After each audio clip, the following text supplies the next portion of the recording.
What's up, family? Welcome back to another legendary reaction video. Let's go. One of the worst NBA narratives I've come to despise over the years is the overall notion of players' total stats and longevity, in large part determine how great they actually were. And the main group pushing this agenda is LeBron James fans and people like Nick Wright. And these guys are obsessed with longevity numbers and total stats. And what these guys truly believe is someone's career totals. That, in essence, makes him the greatest player of all time and greater than someone who definitively had a higher peak. And I think... So the conversation is higher career peak versus career points. What side would you rock with so you can determine who's the best player, who's the GOAT, right? Greatest of all time. The latest proof of longevity stats being flawed is the fact DeMar DeRozan needs just 33 points to surpass Larry Bird. Is going to pass Larry Bird in all-time points. Now look, DeMar in his prime even now is a great player, all-star caliber. But if you think DeMar DeRozan actually was a better scorer than Larry Bird, you're sorely mistaken. And according to LeBron James fans, using their logic, DeMar actually was the better scorer. As in a couple of games, he's going to pass Larry Bird in total points on 500 less shots. Again, using total stats longevity numbers, DeMar DeRozan is the better overall scorer. But rational NBA fans, smart NBA fans know, those stats are highly misleading. They are misleading because the simple fact that at the end of the day, like I say, if you had to reverse the times when they took effect in playing in the NBA. So if Larry Bird was in today's NBA, and DeMar DeRozan position, and DeMar DeRozan was in Larry Bird position, they wouldn't be able to. Well, Larry Bird would be able to most definitely be unbeatable in this day and age. But would DeMar DeRozan be able to sustain or even reach that many career points back in Larry Bird time? I doubt it. And understand how good a player was, how great a player was, if you see their prime and their peak, as those numbers are what actually matters. As looking at peak Bird, from 85 to 88, Larry averaged 28.1 points, 9.7 boards, 6.8 assists on 52, 41, and 90 splits. Compared to peak DeMar, Larry outclasses him in every single category. And even as a scorer, Larry Bird, he peaked higher and was a better overall scorer. As an 88, he averaged 29.9 points, 87, 28.1, 85, 28.7. And then at DeMar DeRozan peak, he only had 23.9. And you got 88, 85, 87. My man Larry Bird sustaining that for more than over like 5 years straight. And DeMar DeRozan can only hit 28.9 in his peak, but can't sustain it over the years. Speaking of that, I wonder where he's at right now. As in, we talking points per game, right? Let's see where DeMar DeRozan now as of today, 2024. DeMar DeRozan. Point per game. 2023-24 season. DeMar DeRozan right now is at 22.1 points per game. So my man can't even sustain it over the years, as way far away from Larry Bird. 87, 28.1, 85, 28.7. Compared to DeMar DeRozan, who not once in his career cracked 28 points per game. And what you'll hear from this crowd who promotes total stats is that, well, DeMar scored more points taking less shots. If that's your go-to argument, you miss the entire point. Exactly, because Larry Bird took strategic shots. What? A player's peak and their prime, and how good they were at their best. And my overall problem with the LeBron James crowd, the Nick Wright crowd, who loves these total stats, they don't apply it to every player or equally across the board. Primarily, it's only for LeBron versus Jordan. And why they do this is if you compare total stats across the board for every player, it becomes quite ridiculous and their logic is exposed pretty easily. As looking at total stat numbers, John Stockton actually was a better overall point guard than Magic. Facts. Of course, not true. Look at someone like Dwayne Wade. His total stats are better than Larry Legend. Is Wade a great player? Of course he was. But he's not Larry Bird. Of course. And worst of all, Karl Malone. His longevity and total stats are better than Jordan. Look, while longevity is great and highly impressive, total stats really should only be used for milestones and NBA records. I feel like stats, that's what it is, basically milestones. But at the end of the day, can you sustain your peak your peak for a long period of time, over a long period of time? Most importantly, that's the real question. Not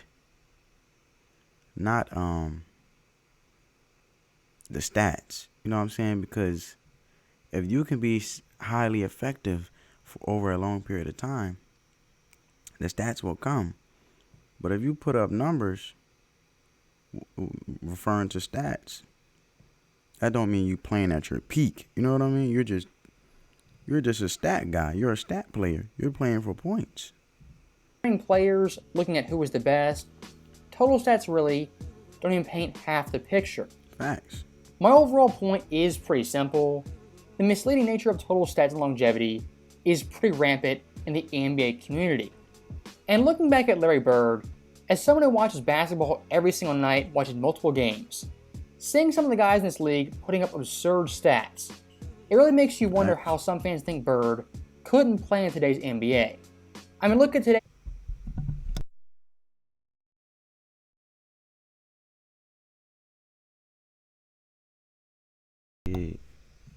Boston team. Fans clown Jaylen Brown up and down for having no left hand. But already this year, he's on pace once again to average 25 plus points. And last year, averaged 27 and made second team All-NBA. If Jaylen's doing that with no left hand, apparently being a garbage player. Yeah, Jaylen is I feel like, his weakness is his left hand. I feel like he's trying to work on his left hand, but I watched LeBron defend Jaylen Brown and force him to his left because at the end of the day, he has no game because he's right hand dominant. You know what I'm saying? But Jaylen Brown is nowhere near compared because Larry Bird, he had fun with it, right? He was at his peak to the point where to keep it more challenging, he had to do things to keep himself entertained, let alone maintain that excitement within himself while playing the game, let alone always having that hunger and drive. Like making as many points with his left hand as his right. He made these many points with his left, so he ended up doing left hand layups and making as many points he could make with his left, layup wise. So at the end of the day, it wasn't even about his competitor no more. It was him versus him.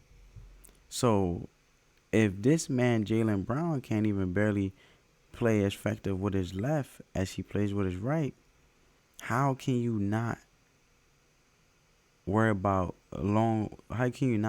the peakness being sustained over time versus the stats, which really is just, you get stats. If that's the case, look at Russell Westbrook. Triple doubles, but he doesn't always play at his peak, which is important, you know what I'm saying, to make him, let alone have those accolades, to let alone win, to have championships, because there's winners and losers, right? So at the end of the day, you want to win. Stats means nothing if you can't win. The whole overall objective is to win a championship, right? What would Larry Bird do in this era? And back in 2017, one thing that really stuck with me was the debate between LeBron James and Draymond. And both these players agreed. There are players in the NBA today who do not know how to play basketball. I'll repeat that. LeBron James and Draymond said there are players in the league who, quote, don't know how to play basketball. Those guys just being raw athletes, they can jump, run, or are simply tall. While the overall talent of basketball has gotten better progressively, I would argue the IQ and fundamentals have suffered drastically. And Facts. guys IQ is not there. coming from Europe with the fundamental skills a great base, nowadays they're dominating the American players who are more so athletes. That's why someone like Jokic can average 28, 14, and 6 and not have a 10-inch vertical. Or Luka Doncic, who's slightly more athletic, can drop 40 at the drop of a hat. Because those guys are fundamentally sound and not just pure athletes who dominate in that way. And look, I kinda am generalizing right here, as there are a lot of American-born players who have great fundamental skills and were taught how to play basketball. And most of those guys who are highly skilled, even They're older, or they're getting older over time, and they're starting to, you know, father time is starting to catch up with them. The ones who are skilled American ball players. 30 plus guys still dominate in today's NBA. Because in my view, a lot of younger players rather jump high, be fast, than actually fundamentally sound. And one last thing I do want to kind of rant about is the overall crowd in the NBA says championships don't matter and they're purely a team accomplishment. Now, just like total stats, that logic never goes the full distance. As basketball, of course, is a team sport, and every stat and accolade is affected by your teammates. Facts. If you take that logic 2 steps further, realistically, things like assist totals, being the assist leader, actually shouldn't really matter. Because Exactly, because you know what the overall objective is. assists are dependent on your teammates. The same thing goes with scoring, breaking all-time scoring record. Really, it's a team accomplishment, but in a basketball court, it's not 1v5. And your teammates most nights can impact the spacing, how tough the defense plays, and how much you get double teamed on the court. Of course, I'm being sarcastic and hyperbolic, but I hope the overall point kind of gets through. When you say things like championships don't matter, you gotta go the distance with that argument and think it through. I mean, if you say that, you shouldn't be talking about basketball. I just feel that way. Total stats and longevity. You can't apply it to just one player versus another. If you're gonna use that logic, apply it to everyone. On the team. But why they don't do that is if they do, their logic falls apart seamlessly. And again, for these fans like a Nick Wright, there's no argument off limits, no narrative too absurd not to push their agenda. And seeing someone like DeRozan pass Bird in points, again exposes how longevity stats are highly flawed and misleading. As always, thank you guys for watching, hope you enjoyed it. I'll see you next time. I just feel like the stats in regards of sustainability or longevity, and let's take away about being sustainable over a long period of time and your peak performance. We're just talking about longevity, sustainability, just being elite pertaining to stats. I feel like it's selfish because at the end of the day, you wouldn't be able to do that, like he said, without the team. But I just feel like it's a selfish way of pushing an agenda to feel like you achieve something with this selfish accolade. Oh, I got 30,000. I'm passing Larry Bird. What about your longevity in regards of your high peak performance? Because Bird did it in a short period of time and was phenomenal. Nobody doing it like that. But I hope you guys enjoyed the video. Give this video a big thumbs up. On that note, family, peace.